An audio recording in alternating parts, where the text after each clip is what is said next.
and welcome back to my nail corner. I have a fun mani today, or at least I think it's fun. I enjoyed this one. These are 6 brand new glitters that were released by Double Dip Nails. Aren't they stunning? So those were a Mother's Day collection release, and I just thought they were gorgeous and couldn't wait to get some of them on my nails. So I'm going to go ahead and apply my peel base. I usually leave this part out of my videos, but I use peel base for every mani. Every now and again I like to leave it in because I do get a lot of questions about this. So while I apply it, I will just talk real quick about my purposes in using peel base and why you might want to or why you might not want to. So as you can see, I apply this just like a coat of nail polish. It is air dry. This is UNT peel base. It's the one that works best for me. There are lots of brands out there with peel base, and it's kind of hard to say which one's going to be best for you. It depends on your application, if you're putting it on your natural nail, if you're putting it over an enhancement, the climate where you live, how often your hands are being, washed or soaked in water doing dishes or giving kids baths. There are just a lot of factors to consider in how your peel base will wear. For me, I wear it over an enhancement on my nails. It allows me to pop my dip powder off quickly without soaking in acetone and get into another mani. The reason I do that is because I do my nails so frequently. It saves me time, it saves me, the acetone exposure, and if my dip powder pops off, my nails are still protected by the enhancement of either builder gel or jelly tips. If I was using this over my natural nails, I would be much more nervous because as soon as my dip powder would pop off, I would definitely be breaking my natural nails. So I don't wear a mani for more than a couple of days, and that's what works for me. So now my peel base is dry and I'm going to get into my application. The glitter that I had to wear instantly is called Flora, and I am pairing it with Lilac Dreams. This is a really nice pastel purple. Double Dip has quite a few pastel purples, so if this one's not currently available, definitely shop around on the website. Additionally, I have heard from a little birdie that there's going to be a big restock coming up soon. I don't have a date on that, but a lot of colors that have been out of stock on the Double Dip website are going to be back, including their clear dip powder, which I really enjoy and we'll talk about later when we get to that step in the process. So I am applying actually dip top coat to my nails. If you were paying attention or are used to the color of the Double Dip liquids, their base has a red handle and their top coat has blue. Now those liquids are basically interchangeable. Your base and your top coat are possibly the exact same formula, but either way interchangeable as dip base. So because I more often than not use a gel top coat to finish off my manis, I often have an excess of dip top coat. So when I am low on my dip base, I just switch over to using dip top coat and as my base, and as you'll see, it performs exactly the same. So know that that is an option for you if you run out of base or you contaminate your base. That's a heartbreak in the middle of a mani if you think you have no options. So just reach for your dip top coat and carry on. So this beautiful purple was in the kit that Miranda from Corgi's Wine and Nails collaborated with Double Dip on last year, and that is how I ended up with it in my collection. And it was just the perfect purple to accent the glitter that I chose to use.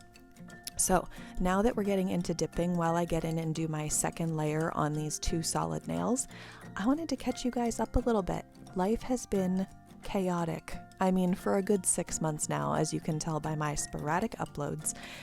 This week in particular, I was all ready to kind of get ahead of things, get some manis done, get some videos up, and my husband left town on Sunday for work for 5 days, and I thought, sweet, like it's just me and the kids, we'll do our homeschool thing, and then I'm gonna have the rest of the day to kind of catch up on stuff.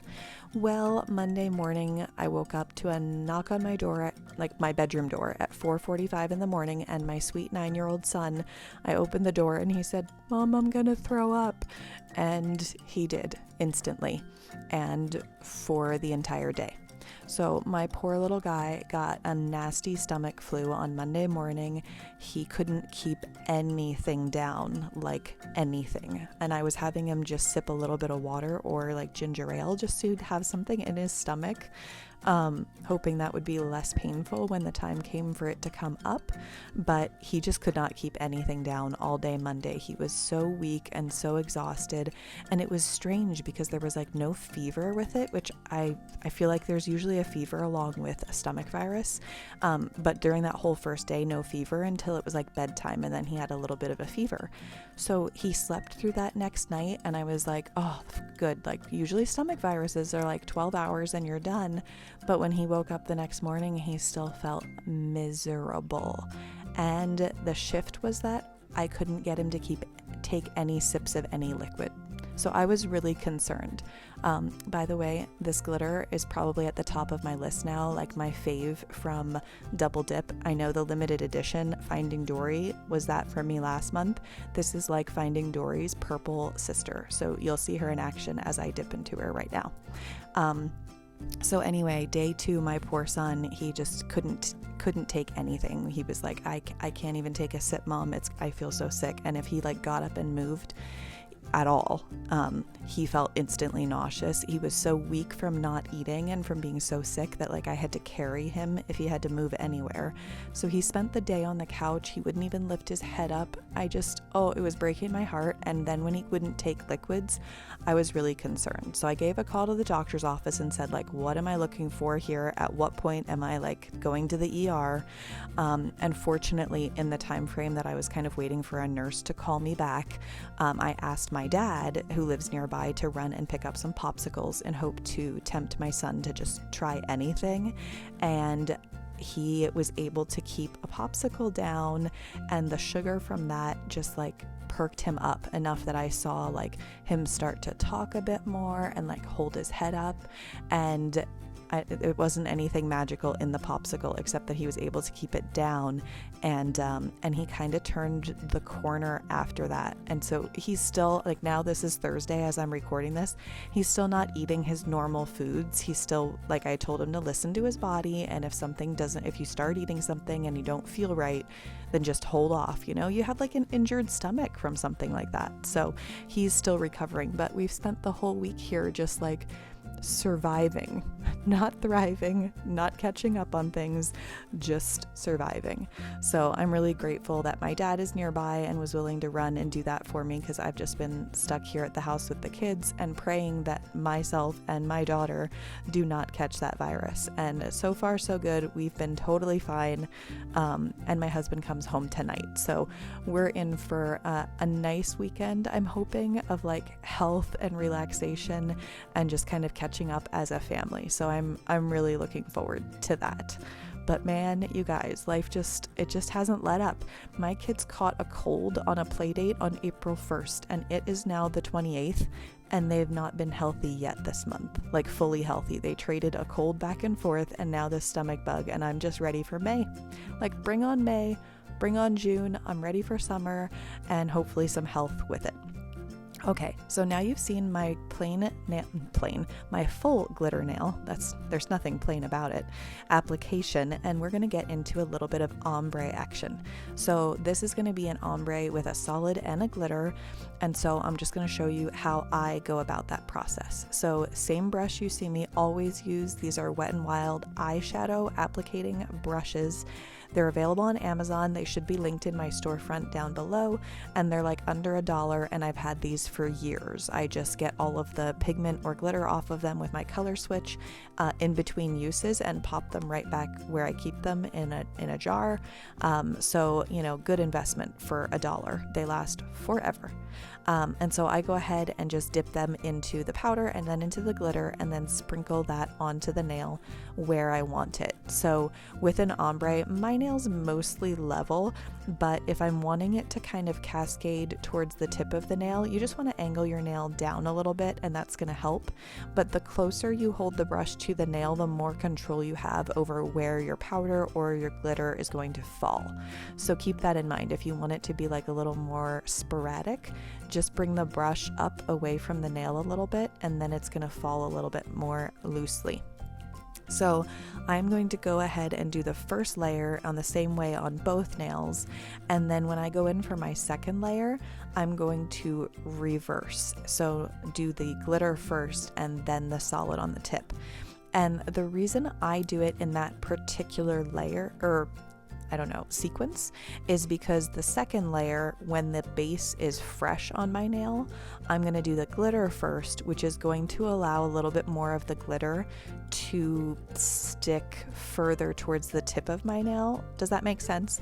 Like right now I've applied the solid, and so the only place that glitter is going to stick is at the cuticle line of my nail, what's left over. But I want a little bit more sporadic glitter to show up towards the free edge of my nail, and so doing the glitter when your base is fresh and over the whole nail before the solid is there kind of allows that glitter to stick in the solid area a little bit. I hope this is making sense. It makes sense to me, and it's just why I do it how I do it. And I like to explain to you guys why I'm doing what I'm doing, so that if you're thinking I'm crazy, at least you know there's a method to my madness, or my craziness is on purpose.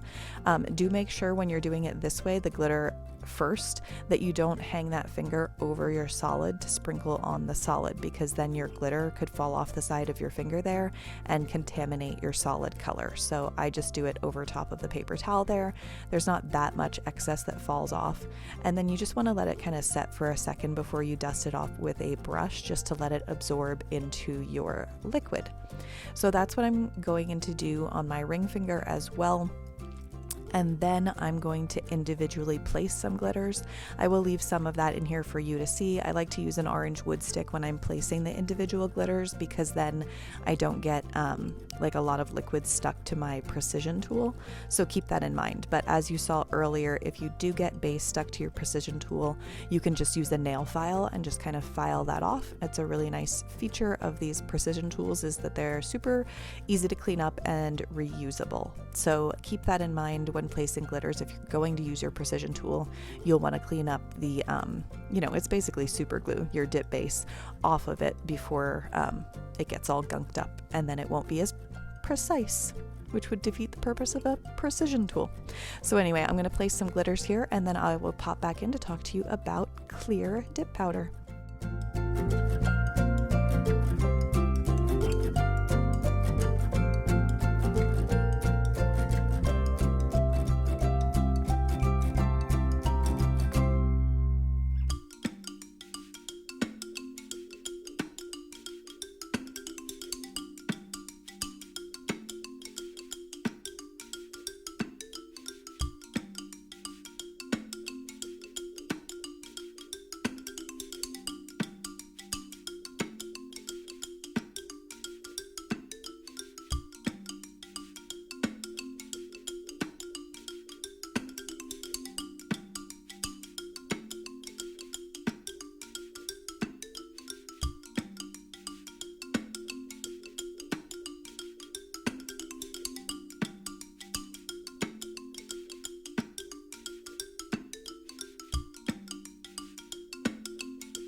Okay, so clear dip powder. I have 2 separate containers at all times. I actually have a lot more than 2, but I have at least 2 at all times available.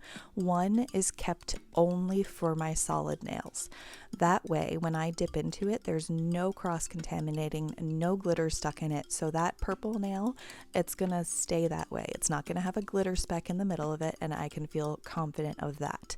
And then I have my other jar, which is used for glitter nails, and that thing is contaminated like crazy all the time with just excess glitter that falls off into that jar.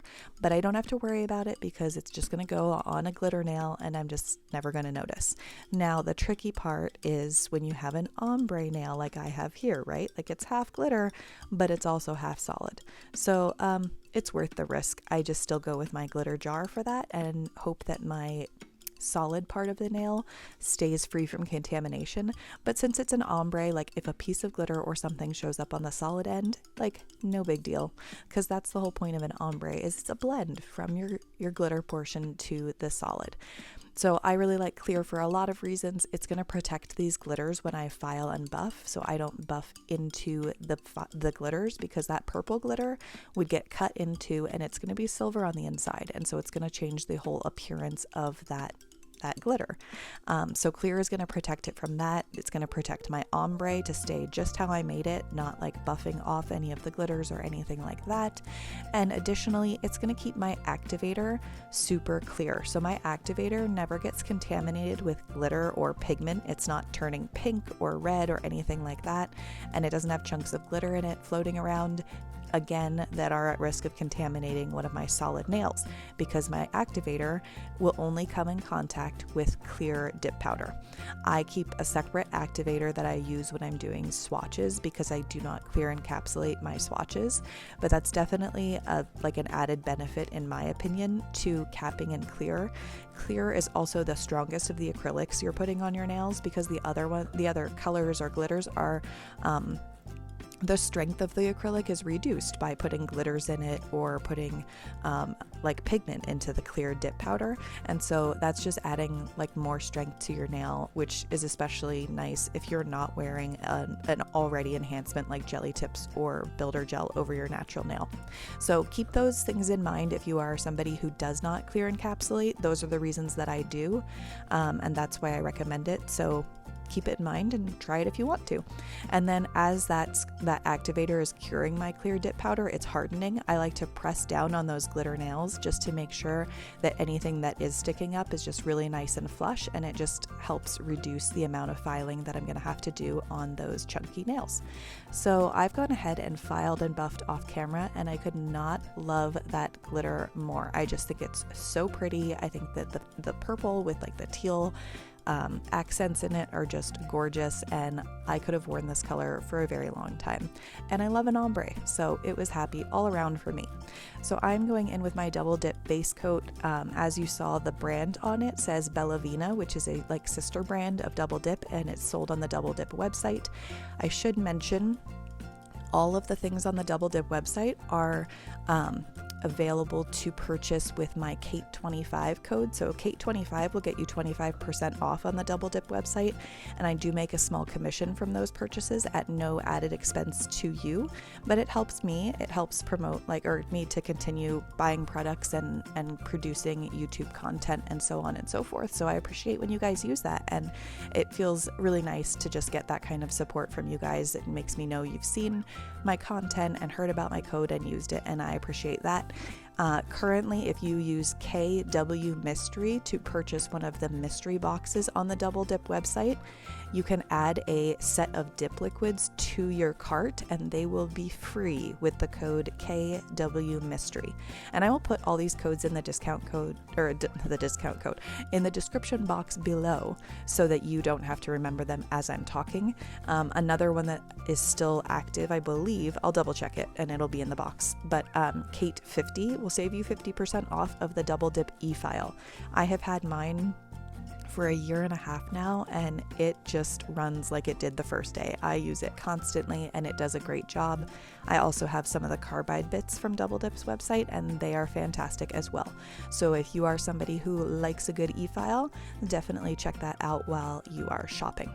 So I have applied my gel base. I'm going to cure that for 30 seconds in my lamp. Gel base just needs 30 seconds, and then I'm going to go in with my gel top coat. If you're new here, then you're wondering why I'm applying gel base first. It leaves a tacky layer for your gel top coat to adhere to. So if you're using gel top coat over your dip powder and you're finding that it lifts, like peels off the surface, it's because gel top coat doesn't like a slick surface. It likes a tacky one. So try gel base first.